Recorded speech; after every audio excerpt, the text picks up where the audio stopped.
ಸರ್ಕಾರದ ಭವಿಷ್ಯ ಹೇಳಿದ್ರಲ್ಲ ಎಲ್ಲಿ ಬಂತು? ಕವಡೆ ಶಾಸ್ತ್ರ ಹೇಳ್ತಾರೆ ಆದಿವಿಧಿಯಲ್ಲಿ 6 ವರ್ಷ ವಿಪಕ್ಷ ನಾಯಕರು ಅಂತ. ಕವಡೆ ಶಾಸ್ತ್ರ ಈಗ ಅದೇ ನಿಜ ಆಗೋಗ್ಬಿಡ್ತಲ್ಲ, ನನ್ನ ಶಾಸ್ತ್ರನೇ ನಿಜ ಆಗೋಯ್ತಲ್ಲ. ಈಗ ನಾನು ಹೇಳಿದೆ, ಕಾಂಗ್ರೆಸ್ ಎಮ್ ಎಲ್ ಎನೇ ಹೇಳ್ತಾ ಇದ್ದಾರಲ್ಲ.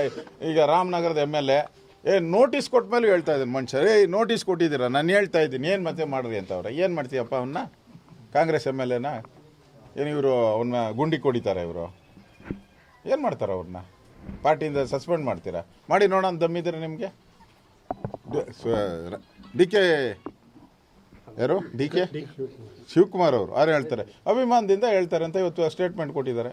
ಜನ ಸ್ವಾಮೀಜಿಯವರ ಹೇಳಿದಾರಲ್ಲ, ಅವಕಾಶ ಕೊಡಬೇಕಾಯ್ತು, ಅಭಿಮಾನದಿಂದ ಹೇಳಿದ್ದಾರೆ. ಏನು ಮಾಡೋಕ್ಕೆ? ಕಾಂಗ್ರೆಸ್ ಅಧ್ಯಕ್ಷರು ಒಂದು ಕಡೆ ನೋಟಿಸ್ ಕೊಡ್ತಾರೆ, ಇನ್ನೊಂದು ಕಡೆ ಅಭಿಮಾನದಿಂದ ಹೇಳಿದ್ದಾರೆ ನಾನು ಮುಖ್ಯಮಂತ್ರಿ ಆಗಲಿ ಅಂತ. ಅಂದರೆ ಅರ್ಥ ಆಯ್ತಲ್ಲ, ಇದೆಲ್ಲ ಮ್ಯಾಚ್ ಫಿಕ್ಸಿಂಗ್ ರೀ.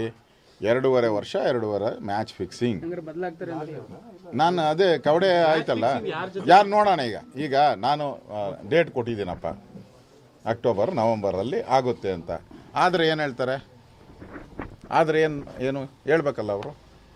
ಇಲ್ಲ ಅಂದರೆ ಈಗ ನಾನು ಕಾಂಗ್ರೆಸ್ ಅವ್ರಿಗೆ ಓಪನ್ ಚಾಲೆಂಜ್ ಕೊಡ್ತಾ ಇದ್ದೀನಿ.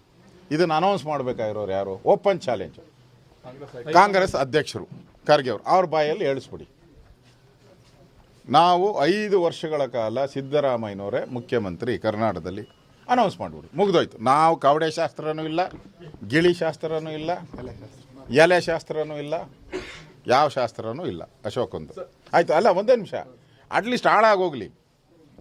ಅವ್ರು ದೂರ ಅವರೇ ಡೆಲ್ಲಿಯಲ್ಲಿ. ಇಲ್ಲಿ ಕರ್ನಾಟಕದಲ್ಲಿರೋ ಕಾಂಗ್ರೆಸ್ ಅಧ್ಯಕ್ಷ ಯಾರಪ್ಪ?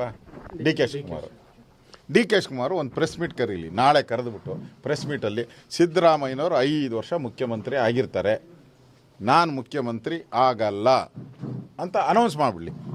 ನಾನು ನಾಳೆನೇ ಬಿಟ್ಬಿಡ್ತೀನಿ ಸರ್. ಈ ಎಲ್ಲ ಪ್ರಶ್ನೆಗಳಿಗೆ